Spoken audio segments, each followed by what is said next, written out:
I know this stuff's just sugar water, but it tastes really good.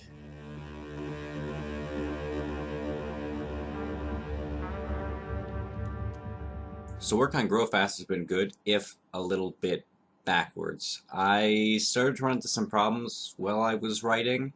Specifically, I mean, I talked before about how the main character has definition. They're not just you injecting yourself into the story, and that there's some specific kind of themes I want to go with this main character.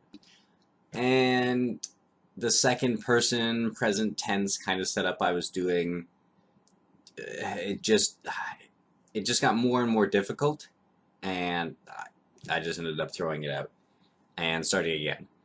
The problems I ran into was it just felt really prescriptive to write in second person and tell the player how they were feeling.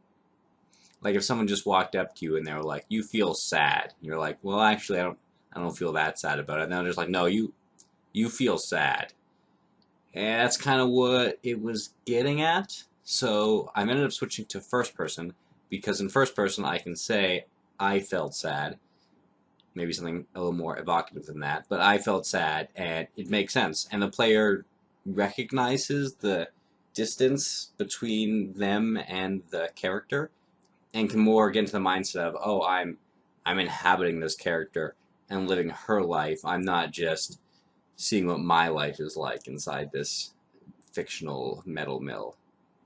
But one of the interesting things to come out of this is how choices work. In my first drafts, the choices were very much presented like they are in a Bioware game where you have some text about what people are saying and what's going on around you, and then you get bulleted list. Here's the 3, 4, 5 things that you're able to say or do, and then you pick one, and then it just repeats itself.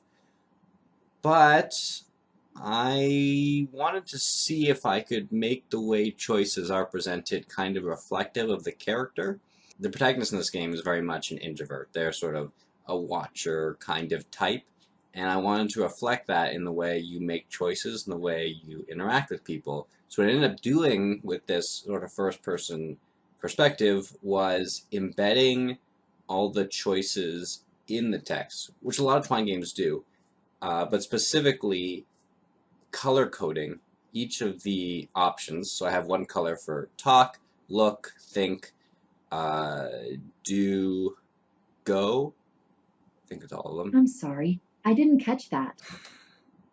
Oh my god, Cortana. Anyway, so you end up getting the sense that you're very much someone watching a scene and picking up these little details, whether or not their body language that indicates someone's anxious or maybe not telling you everything that they could, or whether it's something in the scene that your character might have thoughts about that you can either avoid by not clicking on it or entertain by clicking on it. And I think that is much more conducive to the kind of feel I want from the protagonist, who is sort of an outsider in this environment. So to do that, instead of starting from the beginning, I've actually started in a point of the game where there's these sort of 3 or 4 micro stories you can pick from, a subset of, to play through while your character's waiting for something to do, and each of them establishes different aspects of the setting or other people or grander scheme of what's going on here. And through writing those things, I've started to get a hang of how to do this kind of style, and I'm starting to actually, the first one I wrote didn't do very much interesting things with it.